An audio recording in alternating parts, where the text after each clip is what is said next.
What's up, everybody? Welcome back. Hello, test 1, 2. Okay, we're live. What's up, everybody? Welcome back to another episode of the Evan Growth live stream. I'm Rymar. This is Joe. We're back with episode 60.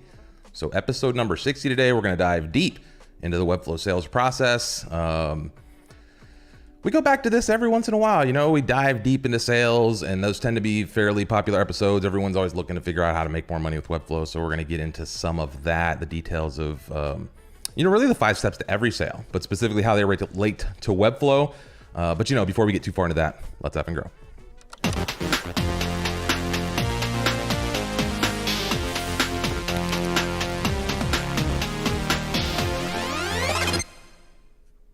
All right. What's up, Joe? What's up? Talking about sales, my favorite. That's right. Yeah, this was early bonding stuff for Joe and I in the working together phase. We always used to talk sales and talk shop and get together on strategy. And that was one of the first things we kind of bonded over was our background in sales outside of Webflow. So yeah, it's always been something that we enjoy talking about, and it's fun to kind of invite you all into the conversation with us. Let's say what's up to people who are in the crowd here. There you go. Victoria's in the house. Scott Humphrey. What's up, Scott Humphrey? Eric Freeland, Maria. Spencer's here. Hello, Felix, Magdalena, Sam Harrison, another YouTube content creator. Sam Harris, I spent some time on your, spent some time on your YouTube channel the other day. Nice stuff over there.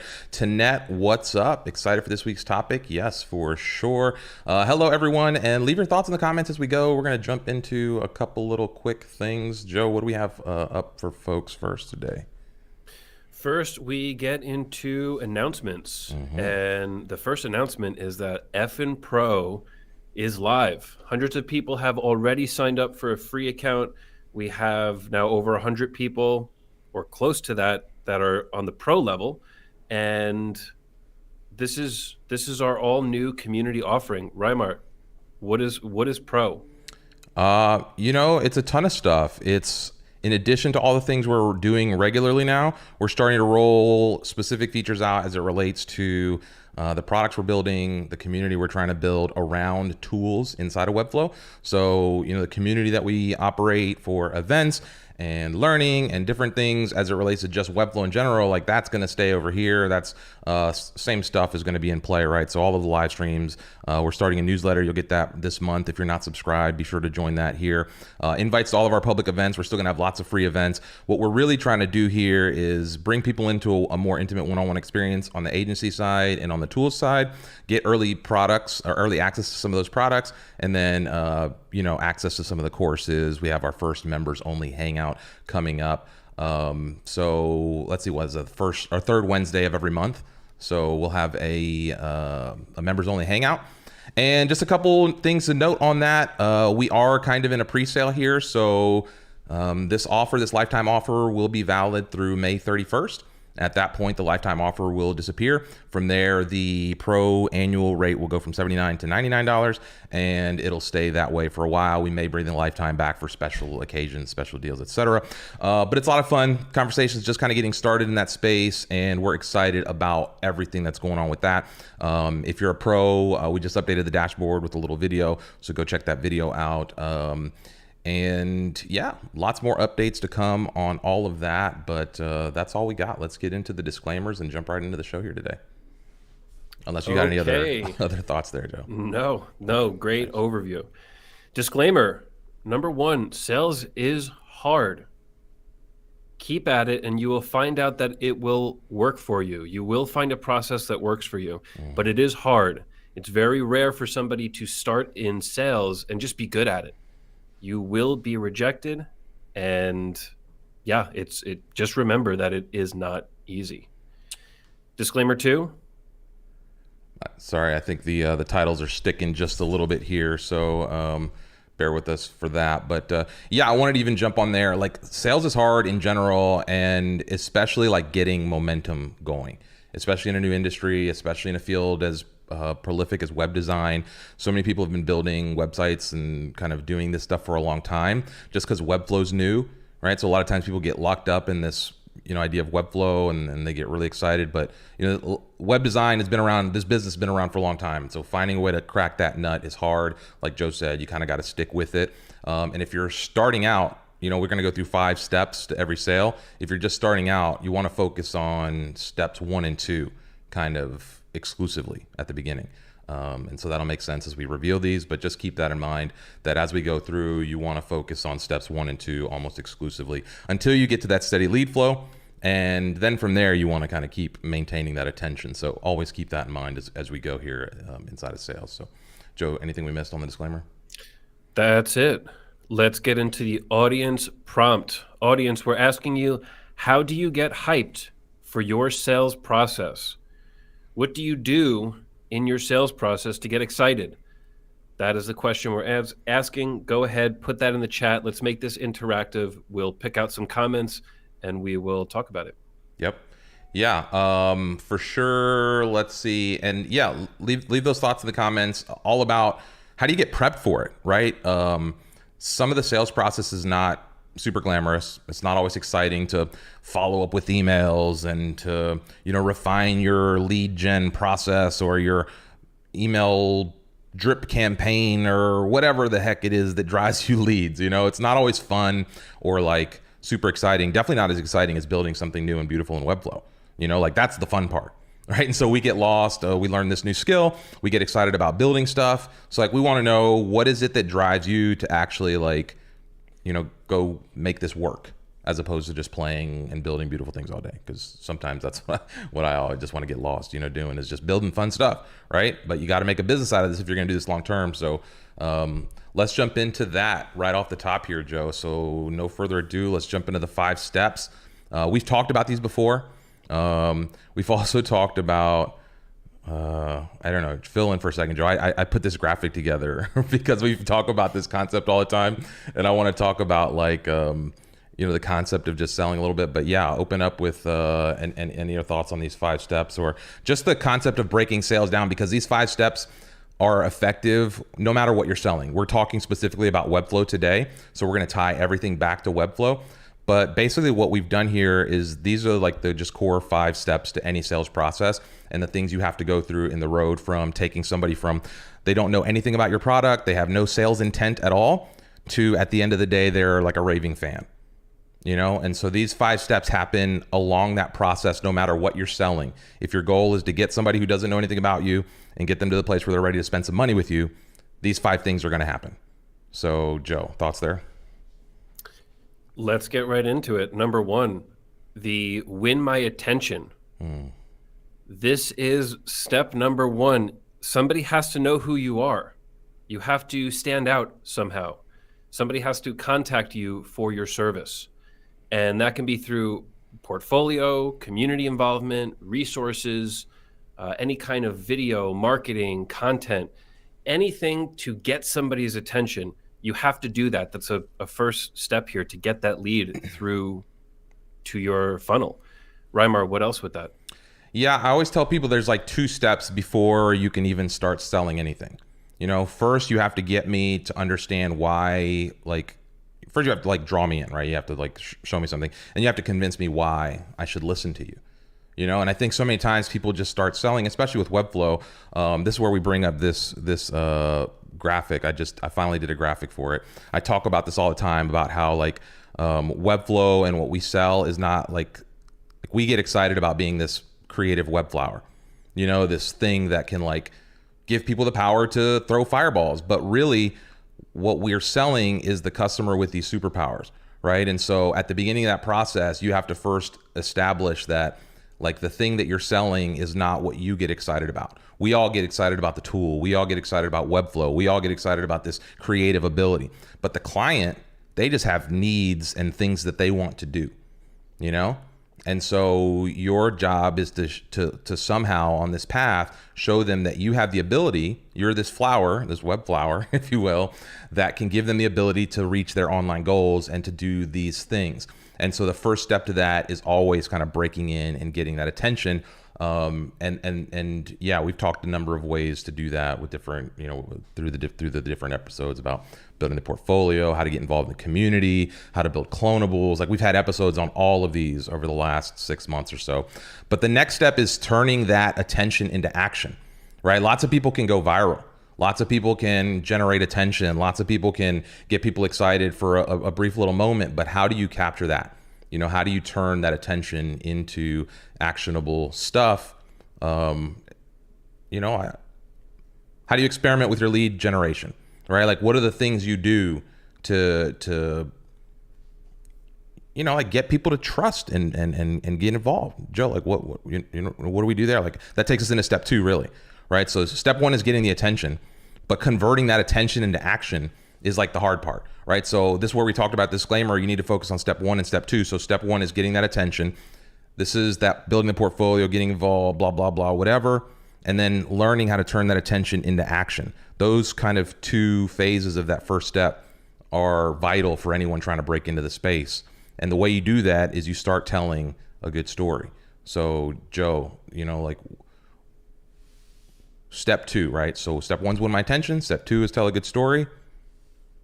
How do we start there? Well, when you get somebody's attention, it has to be interesting. That's what I think the story part is about. You know, you can put out an ad, an advertisement, and that can win somebody's attention.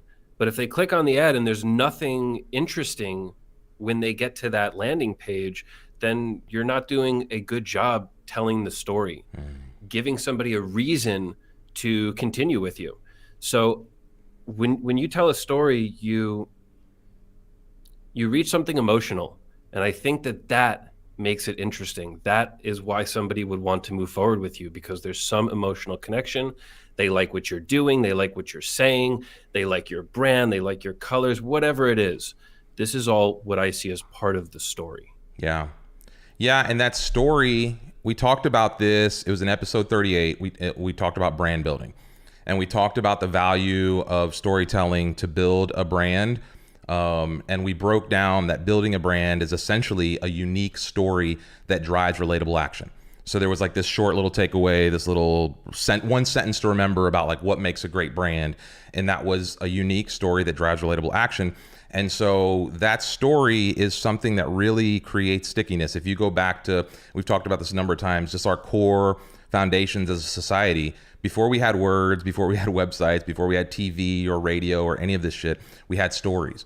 You know, and the people who captivated, the people who were able to tell the best stories were the ones that built the, really the culture that society was founded on, right? And we talked about this during the open house talk. If you were there, I brought up this little excerpt that talked about the cycle of how, you know, technology leads to new stories. Those stories lead to culture. The culture leads to formation of more technology. And then technology gives people more opportunities to tell stories, which means they get to create the rules. And this is an endless loop. You know, and so the better you get at telling stories, the better you get at impacting not just your sales effort, but people and society, et cetera, because we're all captivated by good stories. You know, when you get someone and they just wrap you up, a good comedian or a good, just any kind of storyteller, a good movie, any of this stuff, it works on a specific arc. You know, and so that's just naturally ingrained as part of our psyche. And the more you can bring some of those story elements into your sales process, the better you're going to get at winning. And the reason is because it helps you build trust, right? Which goes into step number 3. Joe, any other thoughts on the story side of things there? And there's so many good ways to do this with Webflow, the story side of things. That's exactly what I want to get into. Relate this to your everyday sales process. A lot of people think of telling a story as an actual brand story, a timeline, a written piece explaining the story. Something that we're doing now in the community, being very vocal about how we want to help. This is a story, but you also create a story every time you work on a client project. If you help a client do something great in their business, that is a story. And that is a story that you should continue selling throughout your sales process. So when I was selling, the stories that I told were the work that I did for other clients. When I heard something that was similar or a relatable type of feature, I'd say, oh yeah, I did this work for this company. check it out. Here's the web page. And look, it has the same thing that you're talking about. This helped them reduce their time to enter content by 150% because they moved off of their dev team. That's a story. You start to have 3, 4, 5, 6, 10 of these, and now it's just undeniable that you are doing important things. You're doing interesting things. Every time somebody hears your story with a client, they should find it interesting. And when it's good stuff, when it's really valuable stuff or stuff that the lead is looking for, that's how you gain trust. They say, oh, this person's done this type of work in the past. This person knows exactly my problem and has fixed it for other companies. Yeah. Now we are starting to gain trust. So Raimar, how do we continue on this path to gain that trust? Yeah, I actually want to spend just another second on the story thing because I had a thought as you were talking there about how we think about our sales process, and we talked about these 5 steps to every sale. Well, guess what businesses are trying to do?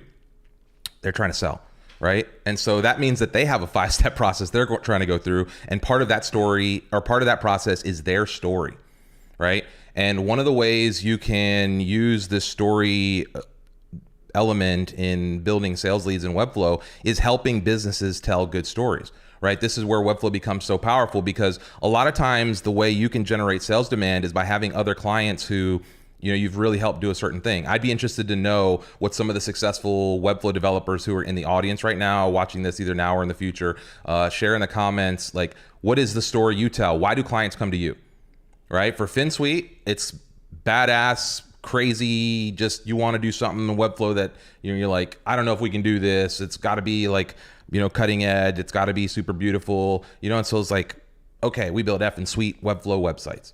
For, you know, a bubble developer, that may be, hey, we build little logic flows that help you automate work things, you know. And so like that's part of that story, right? What is, going back to, you know, that image, what is the client with superpowers look like?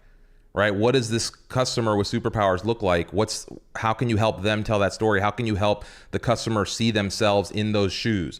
Rather than, again, focusing on what's exciting about Webflow and what's exciting about the work we do, more importantly, how can you get the customer to see their story potentially told through your lens? You know, how do they say that, like, man, this is the person I need to do this work for me because X, because I like how they do this, because I love their illustrations, because I like whatever. All that gets them thinking like, oh, they're going to help me tell my story so well. It doesn't matter what they say about anything else. Like, I just want them to do that. And that comes to building trust, right? That comes to what you're talking about, which is step 3. So step 1, win my attention. Step 2, captivate me with some kind of story. Give me some kind of perspective that shows you as the person who can solve my problems. That's it, right? If you are the person who can solve my problems in a sales process, like, you're more likely than not to be the person who wins that deal. And so you do that by consistently delivering on the work, which again is the hard thing to do. Building trust goes back to breaking into the space. It goes back to having a portfolio. So if you're new, maybe you don't have a portfolio. Right? It goes out to standing out in the community. Well, if you're new, it's hard to stand out in the community because nobody knows you. Right? And so this is why it's hard to be somebody new in this community and see somebody who's been in it for 5 or 10 years and be like, oh yeah, well, they just have that advantage. I can't do that. You know? And so, Joe, how can people build trust? How can they use that story to start building trust, especially as it relates to sales? In my mind, this comes down to delivering quality work for clients, but how do you do that if you don't have clients yet? You know, like, how, if you're starting from scratch, how do you start building this trust with folks? First, let me answer just in general how you help validate you as a person, as somebody building in Webflow. Number 1 is having work that is relatable. So if a client comes to you, a lead comes to you asking for something, you should have some work that is somewhat relatable to this, that they can look at and say, okay, this is exactly what I need or close enough to what I need. That shows me this person is good. And then number 2, it's very useful to have people that are willing to speak positively about you, past clients. Sometimes you have somebody that says, hey, I need 2 references. I just need to call 2 people, or I need to email 2 people. And you need to have those people ready to go on call. So that goes with consistently delivering. When you deliver, people will absolutely do this for you. So these are two things you need. But if you're just starting out, you may not have any of those. We do a lot of talking about this in previous episodes. It comes down to jumping into the project and really delivering value before the sale has happened. If they're asking how to do something, or they're saying, hey, I'm not sure about your illustration skills, show them your illustration skills. Give them a sample. Oh, I'm not sure if you understand the complexity of this problem. Write out a few paragraphs explaining how you would fix the problem. Jump into it. Get ready. You can start to validate your knowledge just by doing the work, by physically proving that you're able to do it. Yeah. And this is where, again, if you're just starting out, a great way to build trust is, like starting with the community.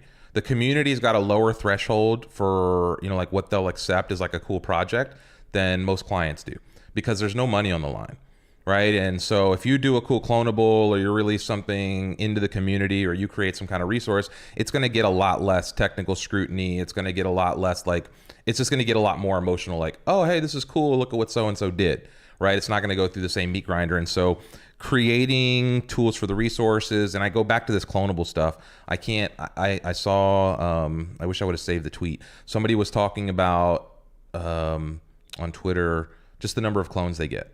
And I was like, oh, I thought it was just me, because every once in a while, like every quarter, every 6 months or something, I go and I count up all my clones, and I'm like, holy shit, like 3,000 clones, or however many. It's like some insane number of clones, and I don't make clonables anymore. I don't make clonables. If you go 3, 4, 5 years ago on my Webflow profile, the first thing I found Webflow, and I was like, holy shit, what is this? And you can see it right there, my first Webflow website. And it's just an experiment in interactions and just toying around with shit. And people started cloning it, and I was like, oh, what is this? And all of a sudden I was like, there's something cool here. There's like a social element to this thing that I've been doing for years with WordPress that I never, you can't really share WordPress in that same way. You can't share any other tool in that same way, not that I knew of at the time.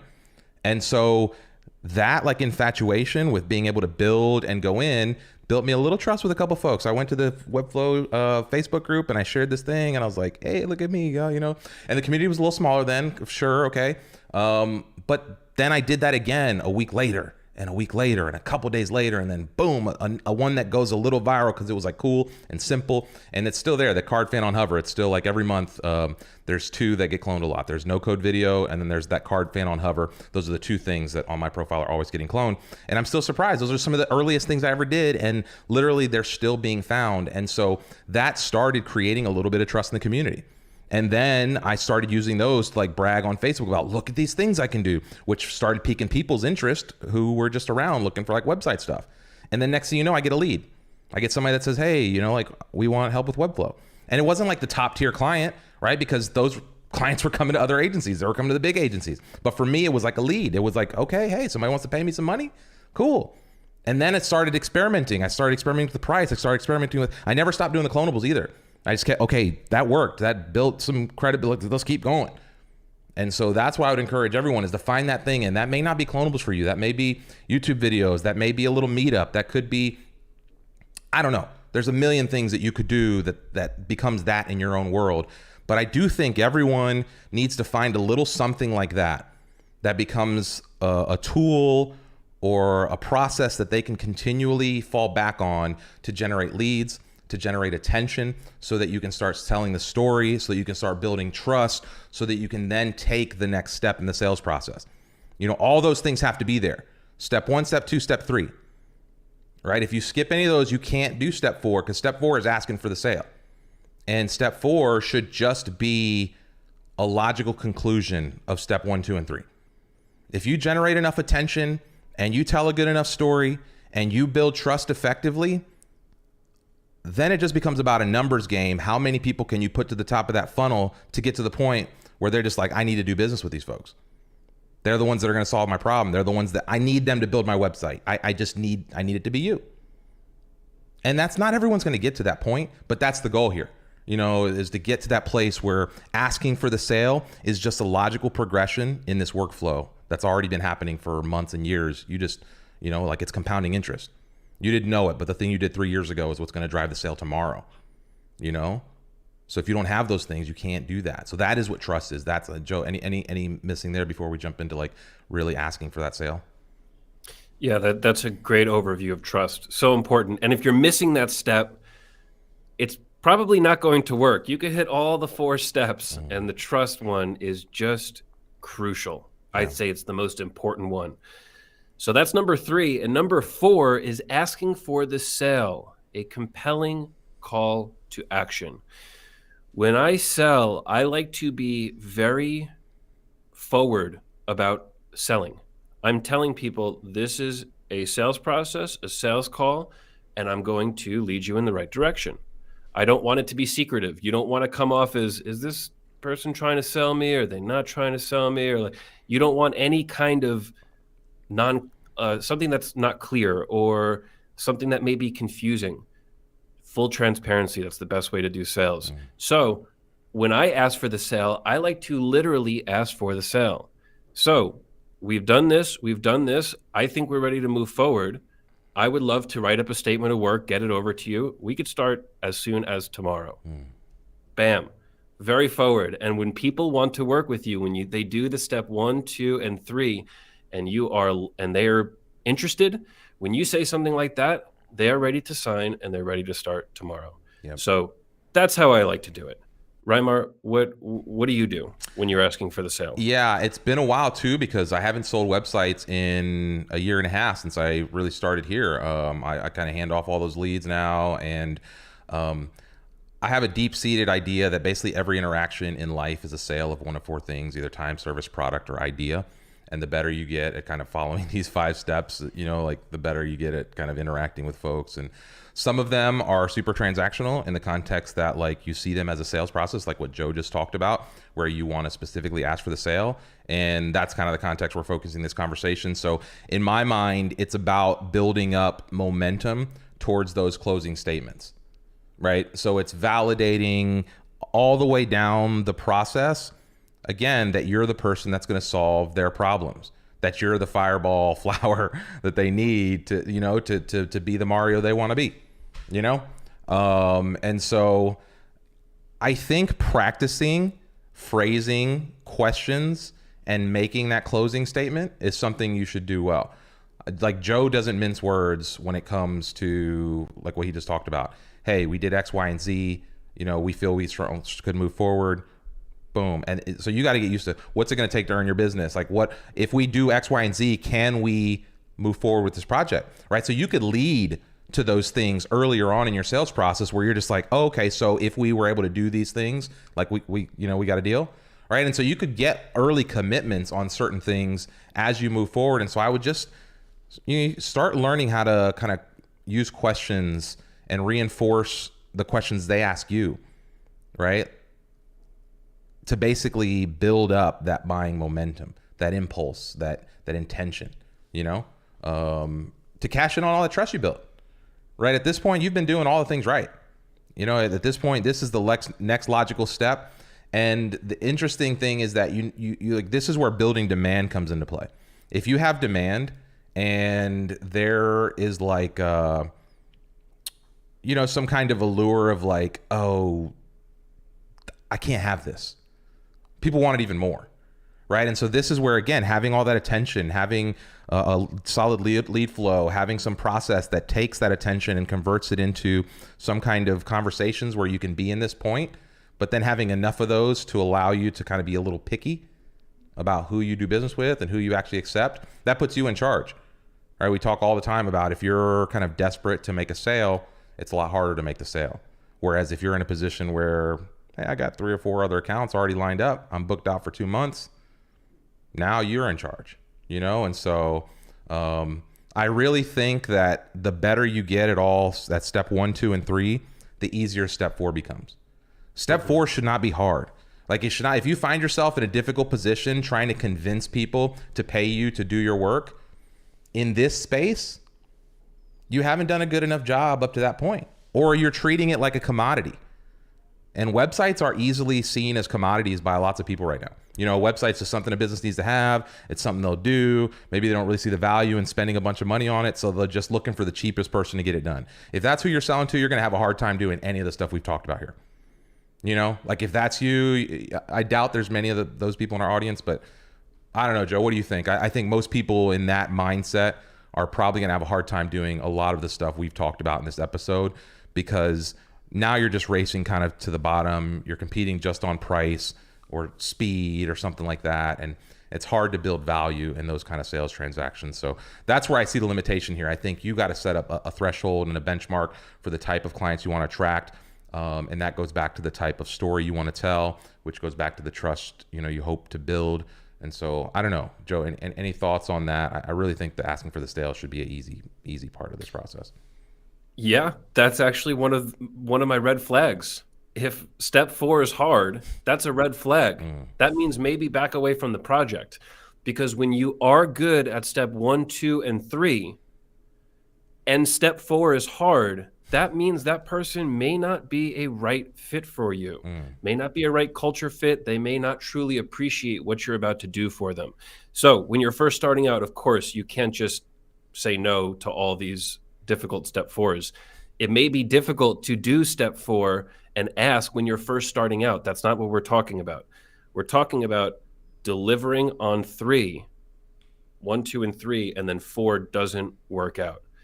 You really need to look at what that problem is. Is that you messing up the early steps, or is that the client just not being a right fit for you? But yeah, absolutely. That's why when I started this section, I said, I just asked for the sale.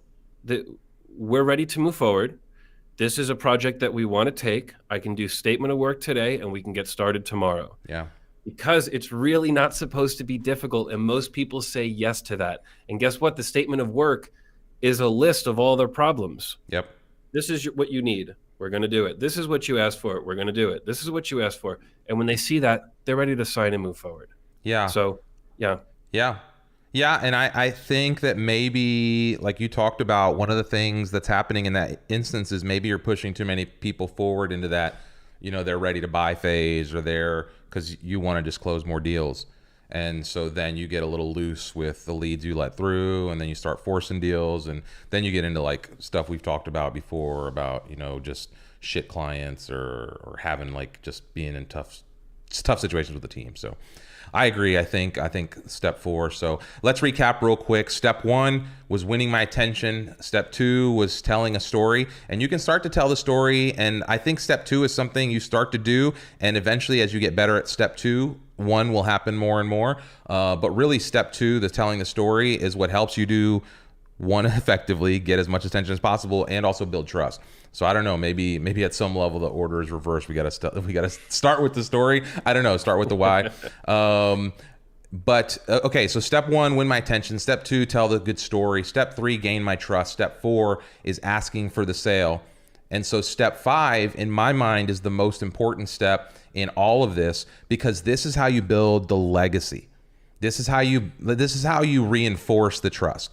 This is how like you stack projects on top of each other, so that one project is for $2,000, and then the next project's for $5,000, and then the next project's for $10,000, and then the next project's for $15,000, and you just build and build and build, because you're building on the back of the next one, and that's delivering the goods, right?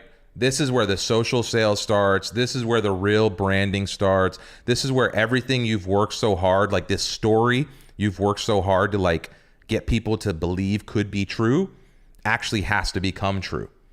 Right? And as soon as you get people telling your story for you, step 4 is not a thing you need to worry about anymore. Right? And so that's what the process of building a brand is. I really think you should go back and listen to episode 38 about building a brand. That was a really good conversation that we had a few weeks ago. But yeah, I think that like the social sales process begins, and I think all of web sales is social at some level, because it's all about the internet. Begins after you take that money. After somebody says, okay, I trust you, right? You've got my attention. I've listened to your story. I trust you. Take my money. Now what? I don't know. That's on you, right? And so that's where the brands get built. That's where the story really comes to life. And then that customer becomes a referral. That customer becomes a positive tweet. That customer becomes part of your story, like Joe said at the beginning. And now you use that story to reinforce the story, and it becomes this loop. and that feedback loop just boom, it just, and that's the exponential growth, right? And after cycles and cycles and cycles of that, it becomes a momentum machine that just goes, and you build sales momentum. You build like opportunities that you didn't even think were real because they just lead to the next open door. So Joe, what do you think about delivering on the goods and, really starting to build that brand after you take that dollar? Loop is the best way to describe it. When you do step 5, delivering the goods, it makes step 1, 2, 3, and 4 easier. And it continues to get easier and easier with every successful 5. Because you get to tell the good story. Remember, every project you do can be turned into a story if you deliver the goods. You can gain trust of anybody if you deliver the goods. That is just, it's just how it works. It's a loop. If you don't do 5, you will not have a long business. You'll be operating for a few months or a few years, and you'll either give up or go out of business. 5 is a requirement to continue that loop. Absolutely. Yeah, and I want to the loop that just saying that way made me think of like there's nothing new here. If you haven't heard about this stuff, you're not like, I don't think you probably need to spend some time looking into like modern sales and marketing stuff, because none of the stuff we're talking about here should be rocket science to anyone. And I want to actually bring this up. Like, go read about HubSpot was like the initiator of, not the initiator, but just like Webflow's kind of owning the no code space. HubSpot owned the inbound marketing world, right? Maybe like 8 years ago, something like that. And at the time they were talking about, and most people in sales talk about a funnel, right? The funnel is the top of the funnel. And it's like, you want to get as many people at the top to get them to the bottom. That's a sales process, a very common analogy. But what Joe's talking about and what we've talked about in this 5 steps to the sale is that flywheel concept. And if you're familiar with like how inbound marketing has evolved from essentially being an open funnel to this flywheel mechanism, and I'll show you what I'm talking about here, where it's basically the same thing we're talking about, right? Attracting, engaging, delighting. This is your sales cycle. These are the 5 steps fall inside of here, right? And so strangers at that level, you're attracting them. You turn them into prospects as they get engaged, right? Now they become customers. And so you delight them, and then they become promoters of your product, which reaches more strangers. And this flywheel, this thing here, it's like a vertical top-down view on the funnel. If you think, I don't know if any of y'all remember like going to the grocery store and those big yellow funnels where you could put a penny on it and it would like, go around the loop, and eventually at the bottom it would fall out. This is like that funnel, right? Your marketing funnel is that loop. And this is just a different view at it. So you're looking at it at the top. And so the way people go down this thing ideally is through this kind of looping thing. So just ways to think about that. We could probably spend all day talking about modern marketing stuff like this. I'm open to kind of flipping some of that, but yeah, that leads to sales momentum. Joe, I don't know if that sparked any thoughts there. We have a couple more talking points, but I'd be interested just in your thoughts and in the community, in the audience here, like, 80 plus watching. What are your thoughts on what we've talked about today? The 5 steps to the sale, this kind of flywheel model, the business loop. I don't know, whatever you want to call it. Be interested in some of your thoughts, and then yeah, Joe. Any thoughts there before we jump into the next bullet? We talk about this loop in the Finsweet strategy page. That's an interactive story about year 1, 2, and 3 of Finsweet. And it explains this loop process specifically around better portfolio items. So when we talk about growth, it doesn't just mean more projects. It should also mean better projects. So when I do these small sites and then I start to see medium sites, and now I'm big sites, this is a totally different type of growth. It's not just going from 2 clients to 4 clients active. It's going from 2 okay clients to 4 rock solid clients. And this is growth. It could be done at the freelancer level. It could be done at the agency level. This is how you really grow in this industry. So yeah, it all works together. It's really important. And all of this builds, yes. And you curate that story over time. The Finsweet story is a good one in this context. And so is mine. Like we could use both stories. Like the Finsweet site that you see today is not the site you saw that we landed, the first few clients with. And the site we release, upcoming will just be a whole another step up. Same thing with like my personal website. I remember when I was like doing in the WordPress world, people would see my website and they're like, I want that. That was the thing. That was the story and the trust people would see. They're like, they'd see my website, they'd see, my blog articles, they'd see this huge network of web stuff, and they'd be like, I want that. And I'm like, me too. That's why the fuck I built it. But it took 5 years to build the damn thing. Like you're a new client. I can't build this for you. You can't even tell me what content goes on the homepage, let alone what I'm going to fill a blog with. What are you talking about? This shit takes time. Right? So the same thing with your sales process, the same thing with all of this, right? You have to refine the story. You have to understand that like, this is why people say just start. This is why they say just put it out there, and done is better than perfect, because done at least allows you to have a benchmark by which to go back and reference against, right? Rather than it's always just sitting in your head. If it's always sitting in your head, it can never be wrong. Every idea I've ever had in my head is always $1 million idea. Like every single one. It's just like, oh fuck, yeah, that's so easy. Go, yeah. And then you try to do it and you're like, shit, that's not that easy. Right? And so this is sales. Yeah, sure. Why aren't people buying websites from me? I don't know. Why aren't they? And so there's a number of reasons that we tackled throughout the whole thing. But I think refining that story, finding ways to benchmark yourself, being realistic about where you are currently and what price point you want to be at. There was somebody in our pro channel just recently that was asking and saying, hey, I want to go development only, and I want to like set a $10,000 minimum for project size. Is this possible, kind of thing, And sure, anything's possible. And I like setting that intention. But if $10,000, if you've never sold a $10,000 project, to think that the next project you out and sell is going to be $10,000, I don't know.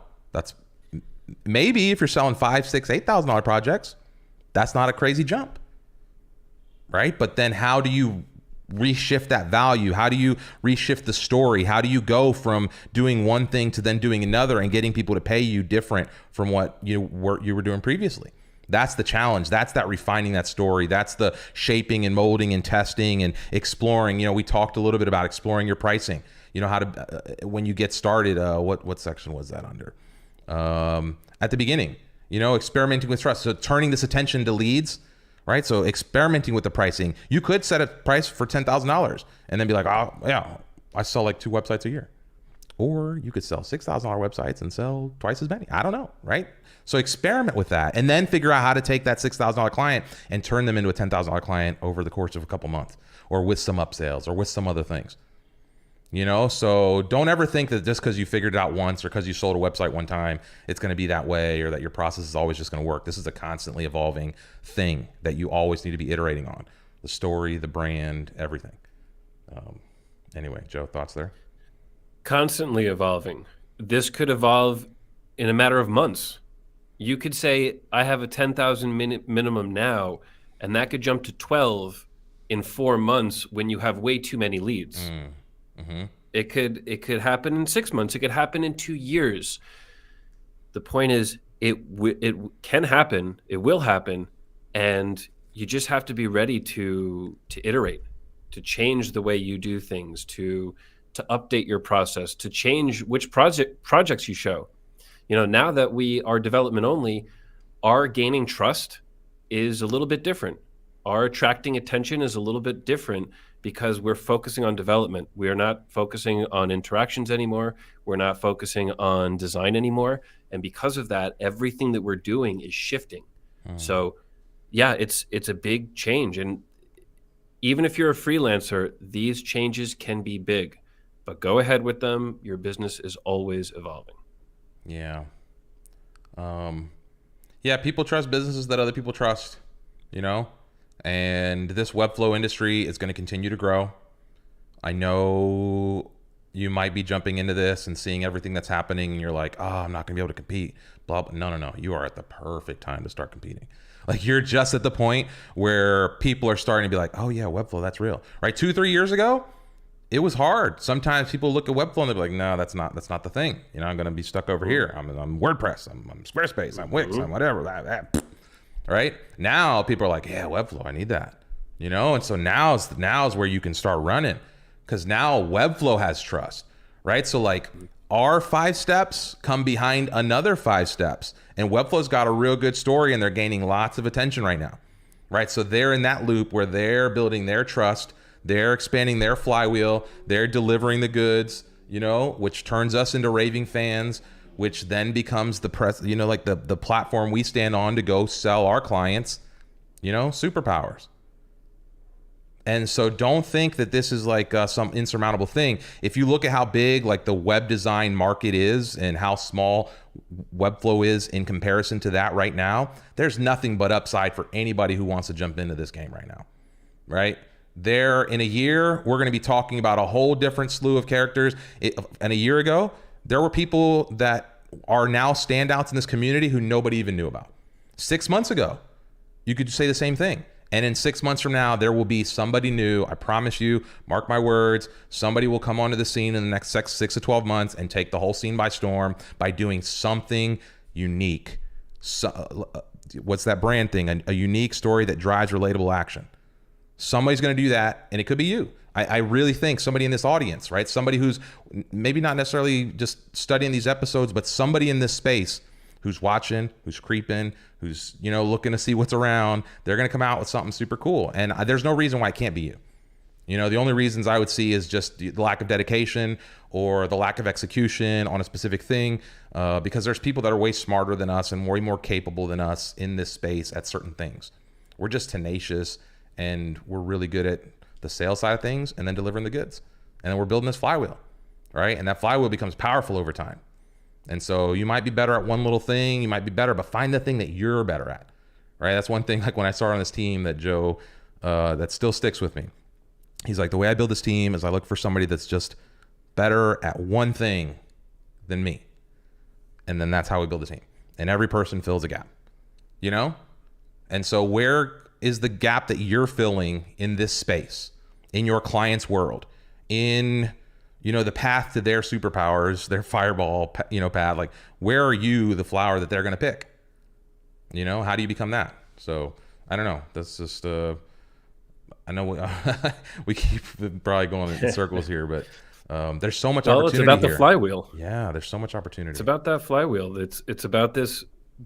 I'll bring it up again. This word loop. I love it. I'd love to bring up a comment from Nicola Toledo. My tactic is to over deliver and sell the next more than the other. You see that comment? Oh, yes, damn, was me. There's been comments this whole time, huh? There's a lot of comments. Yeah. My comments froze like I think a couple minutes into the stream. I'm just now seeing like all these comments here. Okay. Yep. All right. We can go through. Yep. Let's go through. We'll address them. Give me 1 second. You can read it. Give me 1 second. I'll pull them into the stream here. Sure. So Nicholas says that the tactic is to over deliver. That's step 5, the delivery, to do more of that, over deliver more than expected. And that's going to help you get better projects, get more money, get better stories. If every client project you do is a story and you are over delivering on that project, you are creating a better story. You're creating a more feature rich story, a more interesting story. I can't tell you how many free SEO pages we have built for clients. It's just too easy. You can set up a template page for an SEO template very easily. Go fill in a couple of items for them, and now this client has this SEO page, landing page, call to action type thing he can work with. So this is super powerful, and this is over delivering. Now, when we go and tell our story to other people, we can say, look at this thing that we've built for this client. We've actually seen their SEO improve since last year. That's super powerful. So yeah, Nicola, I really like that comment. I'm not gonna lie, y'all. I was feeling real like I was like, damn, we're not getting any comments. I was over here feeling real hurt, y'all. Okay. I didn't see Nicola's. There's too many in here, but we can run through. We can run through some of these here. Vibor is saying, for me, it's about getting my introvert ass to talk to people and reach out in my network for referrals, and even just reach out to different businesses in my locality. Yes. I think that's it. That's some of the stuff of just doing the behavior, doing the activity, generating the sales. You know, we talked a bit about generating that sales momentum and that flywheel and how that builds up over time. So yeah, I don't know. Just do it. You got to do the work, right? Yeah, if you're an introvert and you are making that type of comment, you may be overthinking it.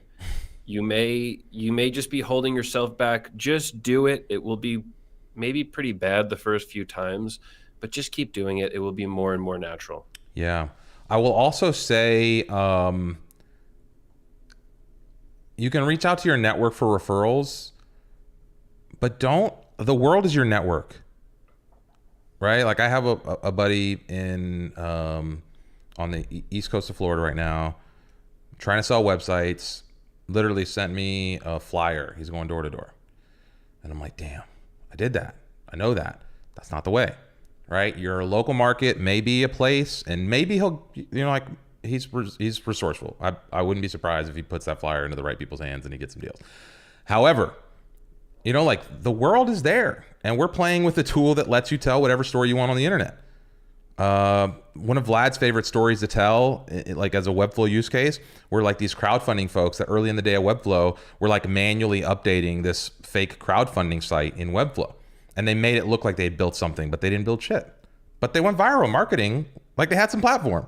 And it was literally like they'd take donations on some other thing, and then they'd come back and update the site. And like, they were like, duh, and they were the logic layer. But they did it, and they marketed it. I have another friend literally on the other side of this wall, good buddy of mine, building software. He's my next door neighbor. Got a product, got to the MVP level. I keep telling him, got to start building an audience, right? Which is what Vibor is talking about here. You have to start getting people that want to listen. You have to get that attention. You have to start getting people that are willing to buy the things you want to build. We get lost. We're all builders. So we get lost with that, again, in that fireball analogy, we get lost being this like pretty flower that can do all these cool things now. But if you want to sell it, you have to do the other thing. You have to find out, who's the person you can sell. So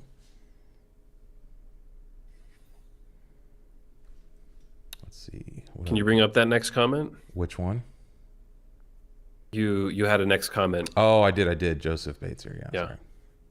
Joseph Bates, I've been postponing putting up my own site to get more work for my portfolio. I just need to bite the bullet and build it, even if it's just mock-ups and sample work. Joseph, absolutely, you need to have a personal site, something to represent you in your freelancing or your agency. If you do not have this and you want to make a name for yourself, this is step one. If you want a single sale, you need to do this. And yeah, maybe some people will comment and say, oh, I've gotten a sale without a portfolio. Doesn't matter. This is something you need. Yeah. And you're going to iterate on it. You're going to make it better and better. Your first version is not going to look the same as your fifth version, but you need that first version ASAP. Yeah. Yeah. I agree 100%. Susan McPhee, F and Pro for life. That's me starting a minute ago. Welcome to the club. Nice. Appreciate you. Maria saying, I can't do sales, so I'm trying to create things that show what I can do so people can come to me. I'm not trying super hard, but already have a few people reaching out. Imagine if I give my all. This is it. This is literally the concept of inbound marketing, right? There's two types of marketing you can do, outbound and inbound.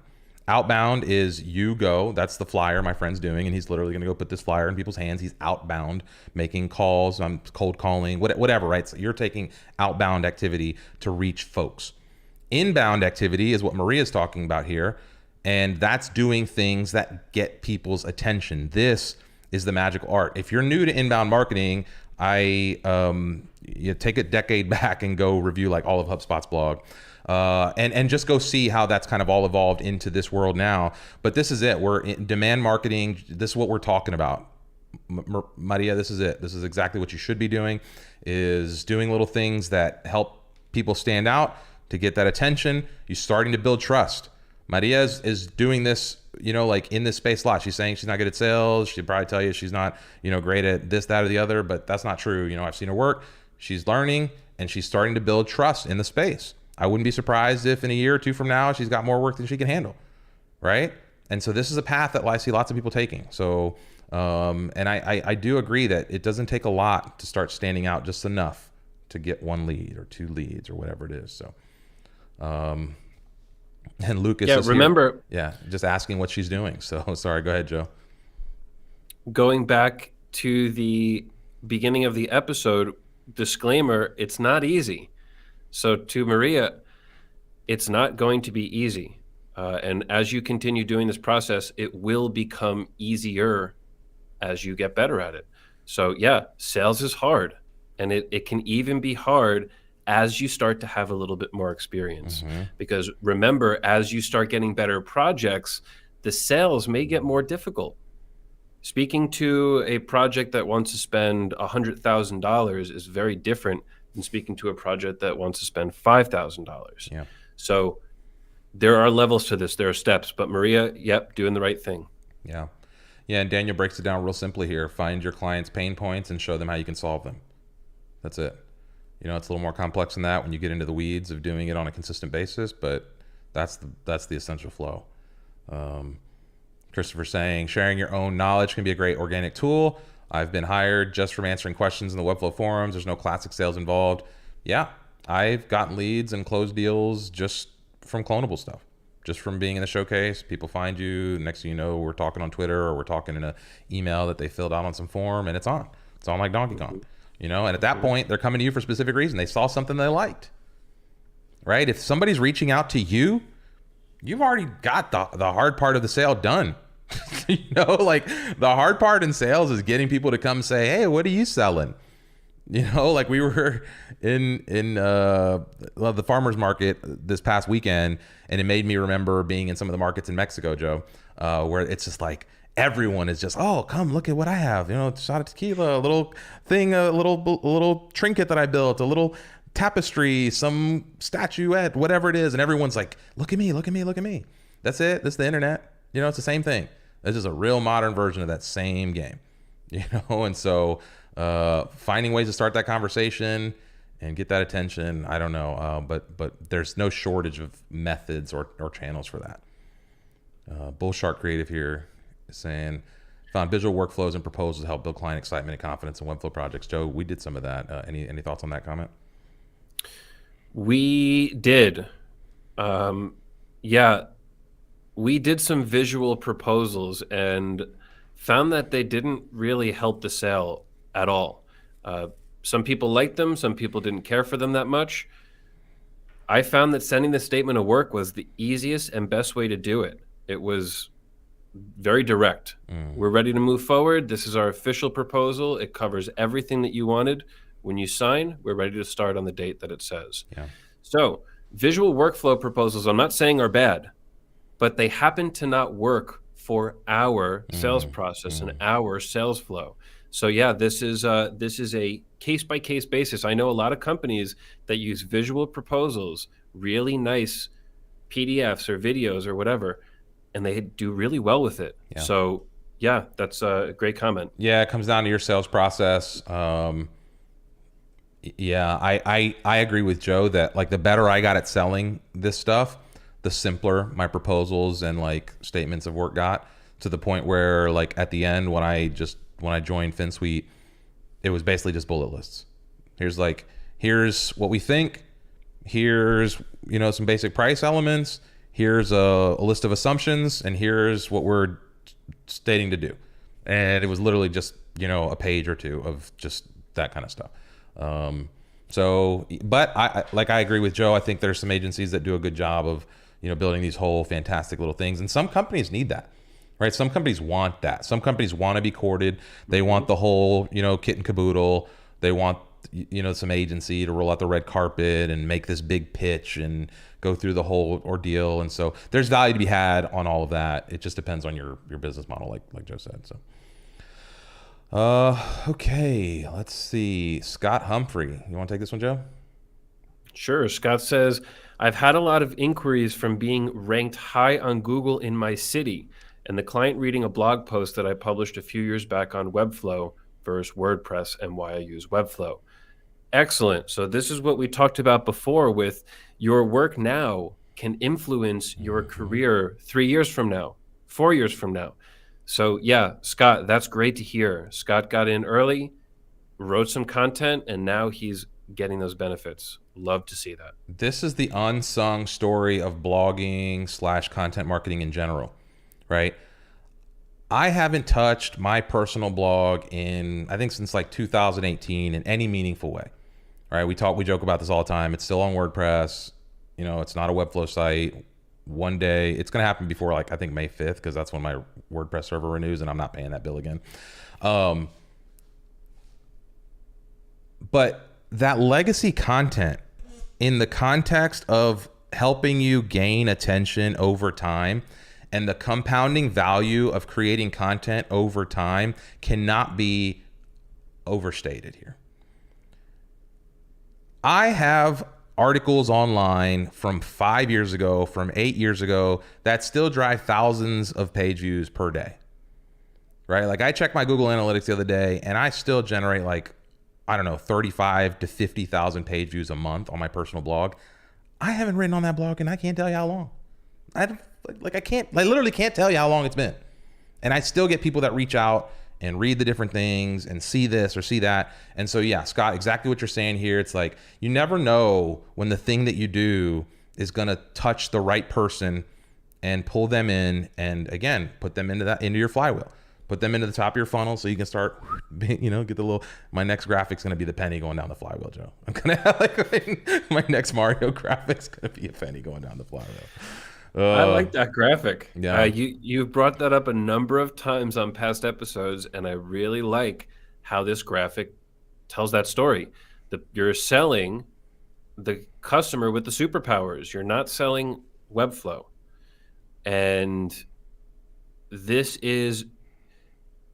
helps get people excited, and this helps build trust.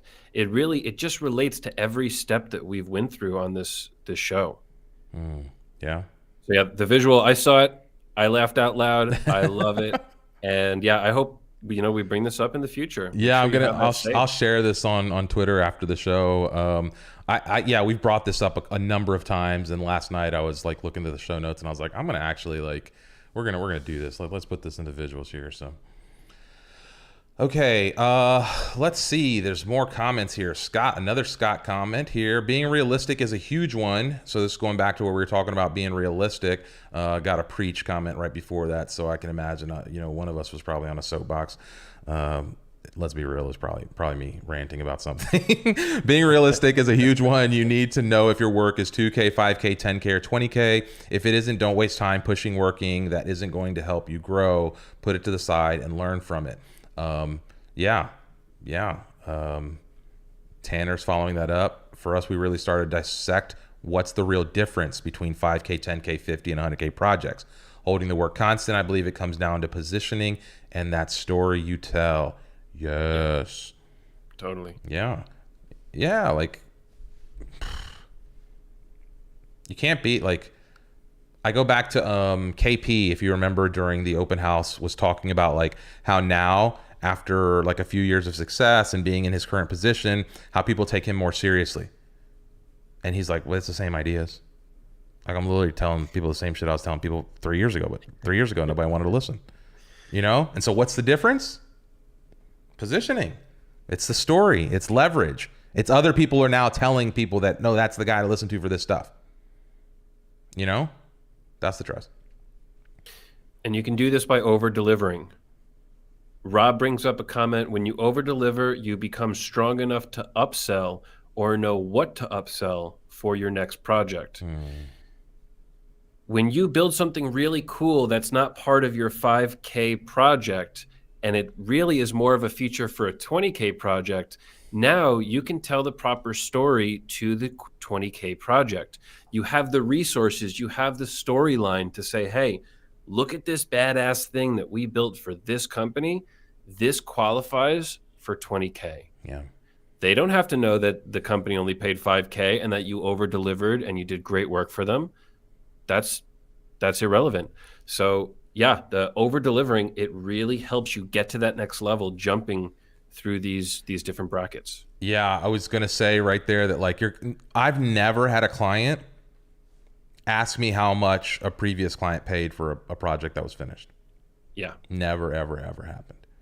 You know? So when I present, and again, I don't do this actively in my day-to-day roles anymore, but when I used to present these Webflow proposals, like that number was not based on any previous work I'd done. When I made the jump into selling, $10,000 projects from $5,000 projects, I didn't announce that to the next person I just priced that project to. I just jumped into that boat and I was like, well, here's how much this work's going to cost. Mm-hmm. And guess what? They bit. They're like, okay. And I was like, holy shit, how much money have I left on the table in the last couple of years? So that's it. You got to just get into it and then figure out how to build on that. And yeah, just stack. What's up, Grace? Welcome. Last few minutes of the show here, the last Q&A. Let's see. What's this? I used to call numbers on the side of the truck I saw on the turnpike. There's some context that we're missing. I think that is in relation to the outbound sales. Yeah. Oh, yeah. That has never worked. Yeah. Never worked for me. At least not with Finsweet. The outbound stuff seemed to not really work. The inbound stuff through our marketing initiatives, our resources, this type of show, this is what we see as working. Yeah, this is Matt's talking about what worked for him. It's white labeling for other agencies. Mm-hmm. Yeah. Yeah. Okay. Nice. That's a way to do it. The problem with something like that is that you're, it's hard to grow your personal brand if you're white labeling work. But yeah, as far as like generating leads and keeping yourself busy, I know lots of people that have relationships like this. I almost ended up in a relationship like this where there was just a guy who was really good at selling Webflow, and he needed someone to deliver. And the projects were kind of in a good price point, but not a lot, but they were decent based on the type of work. And I was like, all right, I could see like letting somebody else do that and I'll get on the dev side of things. But, I don't know. It just didn't. Yeah, it didn't feel right, and but it could for other folks. I could see a lot of folks not wanting to get lost into the deep sales of this stuff, and it becomes easier to find these relationships. Where people feed you the work. So, and there's a lot of people looking for that work too. Yeah. If you do that work, you could always get that work. Yep. Here's a good one, Joe. You can take this one.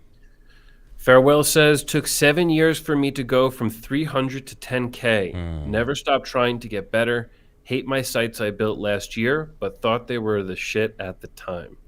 Yeah, always getting better. And look at that, 7 years to get from starting out to a place where we feel good. Yeah. So yeah, it's a process.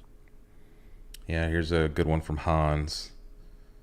Hans, what differences are there in the 5 steps between selling Webflow design services for myself versus selling design services to hand off to another freelancer agency? Well, first I have to know if you're talking about positioning this other freelancer agency inside your company, or are you actually making a referral? I'm guessing making a referral because it's handing off to another freelancer agency. This is something that I see as a straight referral. Hey, I think this person would be great for your site. They'll help you. With that person you just referred the business to, you work out something where you get a percentage of that. I don't know. That needs to be more specific, though. There's a lot of ways that can happen. Yeah, and I also see a simple way to just think about this is overlapping 5 steps of the sale here. This 5 steps, it's like to say, honestly, the episode should have just been the 5 steps to every sale. But we're Webflow and we're trying to so we threw Webflow in the title. But these 5 steps just happen.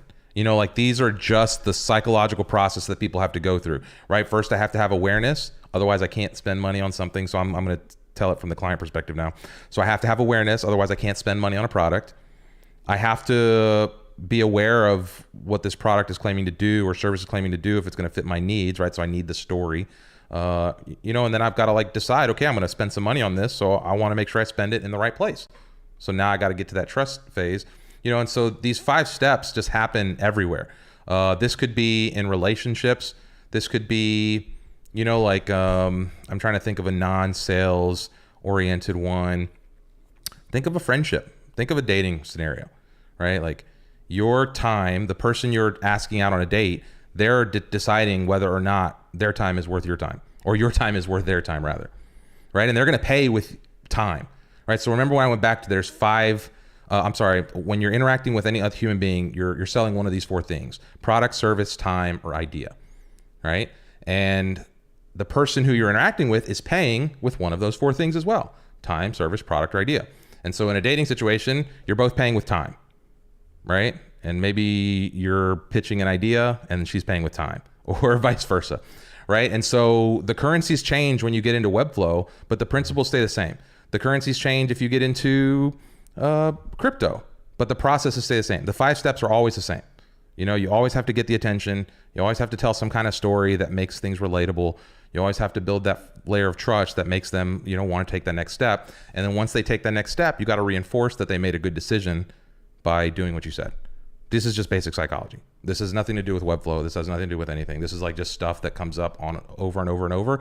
And so Hans, going back to your original question here, there's no difference. Not in the grand scheme of things. You just have to figure out at what point you're handing that off. And I think that's what Joe was saying too. Is this like a full referral and then it going at the beginning of their sales cycle? So you're just an attention engine for their step 1, right? So you're just adding to their step 1. Or is this interrupting your sales process at a different stage? But either way, those 5 steps are taking place as those transactions and those interactions happen. So just keep that in mind. And Hans responds, I'll do the positioning, just need a designer. So I'm assuming that this designer will work under you, white label. This will be part of your agency. You treat them the exact same way. If you are bringing a designer on to do the work, you should be backing this work up as if it is your own. You have to stand by it 100%. If that designer messes up, it's your fault. If that designer doesn't design well, it's your fault. If that designer leaves in the middle of the project, it is your fault. So there is no difference. If you are bringing somebody into the agency and you are positioning them as your work, you need to stand behind it 100%. And I know that that's hard.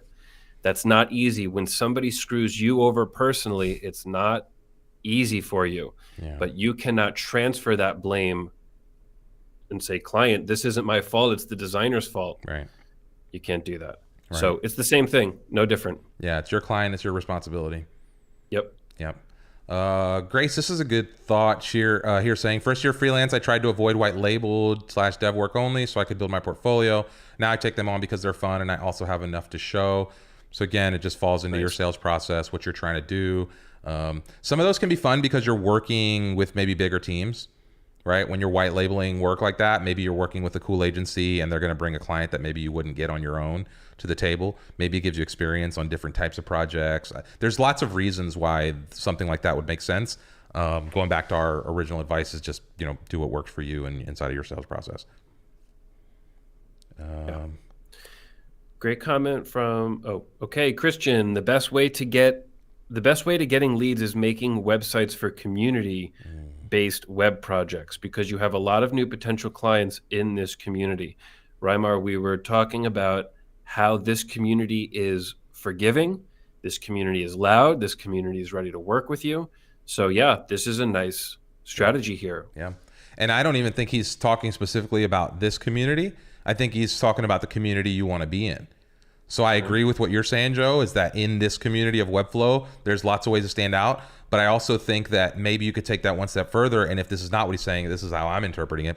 Find the community around the thing you're trying to get involved in and stand out in that space. Do something cool in that space and start generating attention again in another creative way that's not, traditional. I'd like to bring up a comment from Garrett. Garrett says, what do you do when the lead asks for an example of a hyper-specific design? For example, show me previous dental equipment marketplaces you've built. I've never built what they're asking for. This happens a lot. And it's, I think, very silly for somebody to be so specific about what they want. I think you need to tell them that in a nice way. Hey, I have never built a dental website, but I've built this website and this website, which have a very similar site structure, a similar layout type, and it's just switching the colors and the graphics and the content. I can do any type of site, a dental website, a construction website, anything. So I would communicate to that client that the hyper topic is not necessary. It just doesn't matter. That building in Webflow, building a website is much more than that final layer of the content. Yeah. So yeah, that's how I approach it. Yeah. And this is why having that niche or finding a target, that you want to sell into is good, because eventually you can get to the place where you do have like good credibility of work. But I agree with Joe that, the odds of you having done exactly what somebody's looking for in the exact way they want it as an example case is like an unrealistic expectation. And I think that you'll get better at just reshifting those client expectations and using what's in your arsenal to like deflect that objection, because that's probably, maybe there's something else underlying that objection. Maybe like what is it they're actually looking for in that case that you haven't done a good job of expressing that the trust in. So that's what I would look for there, is like what's deeper under that objection, or how do you reframe it to them so that they see it as a different approach. Yeah. Nicholas saying, for me, it was also very important to leave the signature in the footer, maybe with a discount. Okay. This is interesting. Yeah. Okay. Some companies will let you do this. Some companies won't, so some sites this fits. But yeah, I do like that. Whenever you can get your link in the bottom of especially if it's a cool website, if they'll let you get your link or credit somewhere on there, that'd be great. Take this one, Joe. Actually, this is a good one. Yeah. From Nicolay, where do you think we need to put the most effort into actions to find more clients, such as cold calls, or building a strong portfolio and showing the work? I will say a definite yes towards building a strong portfolio and showing the work.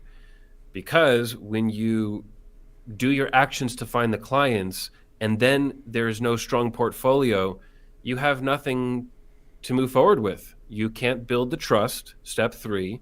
You can't tell the story, step 2, without that portfolio. So you need the portfolio before you really put a lot of effort into that cold calling or any type of lead generation. Yeah.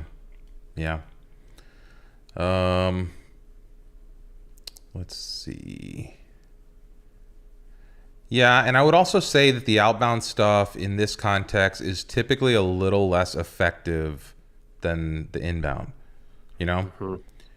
What you want to try to do in this case is find a way, and we talked about this in the brand building, is how do you put yourself in the direct path between, like your objectives and the customer's objectives, right? Your objective is to sell a website. The customer's objective should be to buy a website. Otherwise, you're selling to the wrong people, and you're never going to sell a website to somebody who doesn't want to spend money on a website. And it's hard to control that relationship if you're doing the outbound stuff, right? Because you don't know who you're talking to. You don't know what part of the sales cycle they're in. Whereas if somebody's reaching out to you, you already know, hey, this person's interested in web design. Otherwise, why are they reaching out to you? And so I would say focus on the stuff that does more to bring the folks in. Spend very little time reaching out to people unless you know specifically that they need your stuff, or you're trying to get on their radar for something, or there's an RFP out or something like that. The rest of your time should really be spent on creating the resources that will pull people who are interested in what you're selling into you. And then the game becomes, how do you find more people that are that, right? How do you find more people on their path to wanting a website? And that's where all the stuff we talked about comes in, with the attention, with the blogging, the content, the community, et cetera, et cetera, et cetera. Okay. What else any more questions? We're 120. 120 Eastern. Peter saying too late, but hello everyone. Fazlu, hello, I'm a little late. All good. Design is design no matter what. Yeah. Yep. Nice. Okay. Thank you, Garrett. We appreciate you. Same thing, Nicolay, for sure. And then Proximo saying, yeah, step 1 portfolio, step 2 use it to get clients. That's it. So fuck the 5-step process. Proximo just did it in 2. Let's go get it, y'all. There's no excuses now. Christian Schmidt saying, I have a good experience with making fixed prices. The client know how much it costs and helps to sell. Also, you're forced to more work efficiently and time savings. Yeah, there's lots of pricing we've talked about. I think we have an episode specifically on how to price your Webflow websites that talks about, fixed price and time and materials, or, like all sorts of different models, retainers, etc. So,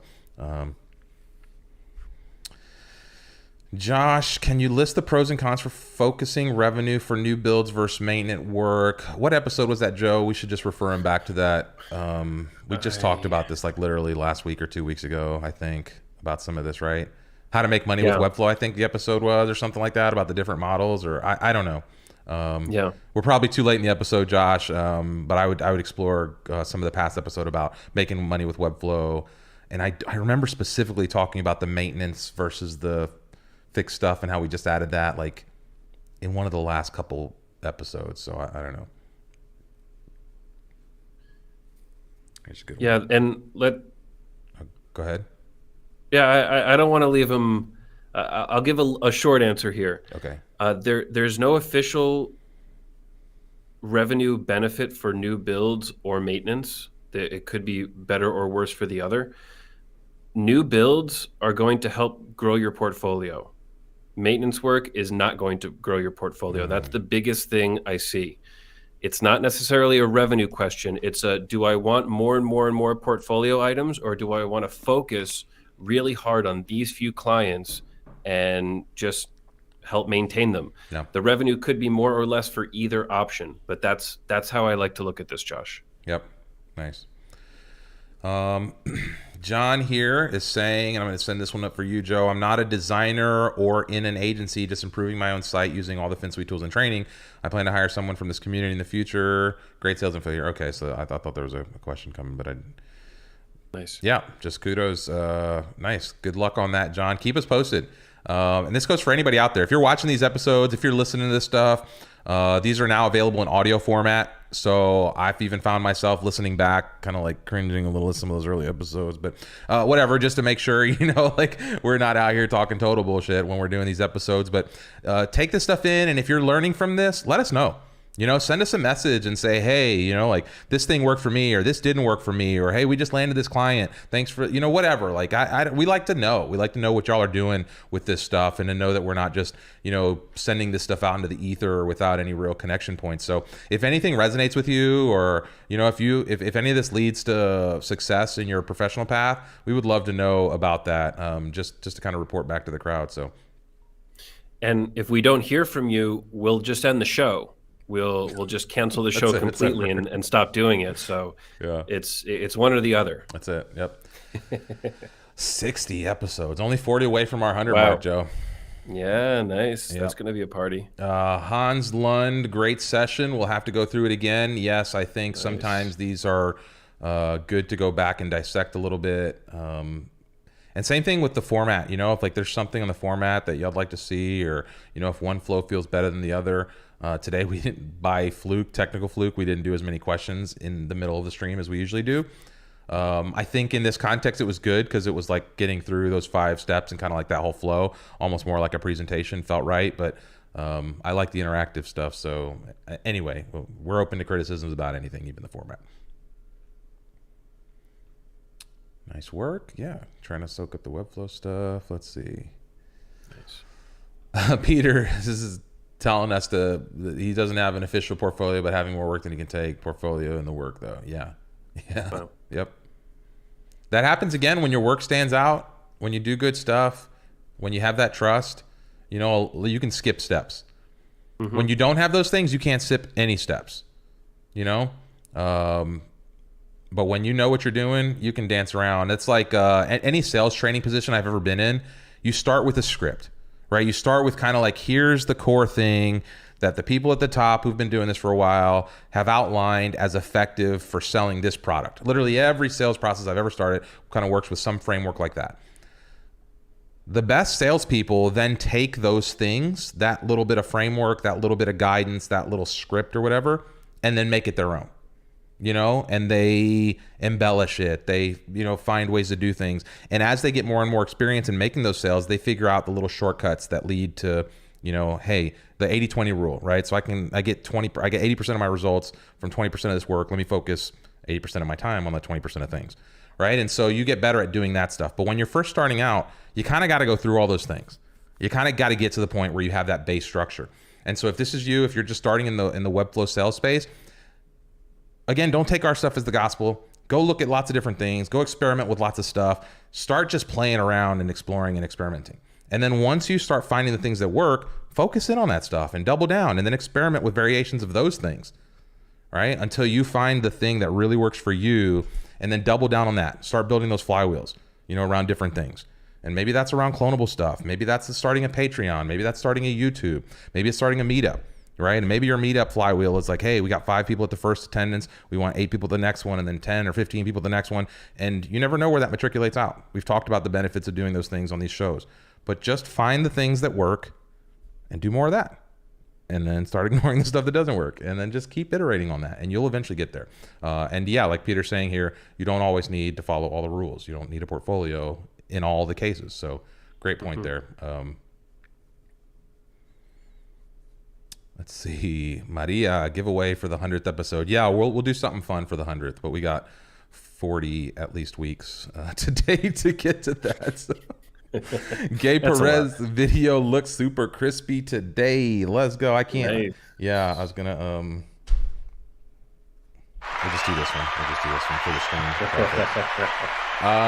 Okay. Anything else coming in here before we bounce out of here? I think that's it. This was a great episode. I had a great time talking about it. Nice. So yeah, I'll end with this one from Matt, because it doesn't hurt to join your local chamber of commerce. We have other episodes with that. I got my first web client from Chamber of Commerce, so sure, it does not hurt. There's lots of stuff to be had in your local business. I know we talk a lot about getting global and whatever, but there's still a lot of value in your local markets. So whatever works for you. So I think that's the take of this, is there's this little process that works, in the concept of generating attention, starting to tell a story at scale, and using that story to build trust to then build your sales, right? Like that's kind of the goal, is about that overall flywheel. So find how your process fits into those 5 steps. Find out how your workflow fits into those things. Just know that you have to kind of check all those boxes on the way to building something successful in this space. So anyway, appreciate everyone. Like before you go, peeps. There you go, Maria. Tell them one more time. Lucas Machado, great episode and subject. Thanks again, Rymart and Joe. Yeah, these are the ones we love to riff on, because this is stuff is native to us. Webflow and sales. That's why we do this growth episode. Literally, Joe and I are both sales geeks and Webflow geeks. So yep. Nice. Okay, that's it. Appreciate y'all. Roland, great stream again. I'm planning to venture out on my own and hope to use everything I'm learning from you guys. Amazing. Again, let us know how that goes. Yeah, awesome. This has been a great stream. Thank you for your encouragement and sharing your experience. You too, Joseph. Thanks you. We appreciate those comments. Great tips from the crowd. Great. Okay, thanks so much. We'll catch y'all later. Again, remember F and Pros. We've got our first Pros only hangout the 3rd Wednesday of this month. We'll be sending an email with details about that. Make sure you check your calendar in your dashboard. Otherwise, we'll catch y'all Thursday. Ooh. Probably trivia this Thursday. Just saying. We'll let you know. We'll let you know after the talk Wednesday. We're doing some scale testing Wednesday, and so we'll let you know for sure Wednesday. But Thursday could be a lot of fun anyway. So, okay, bye.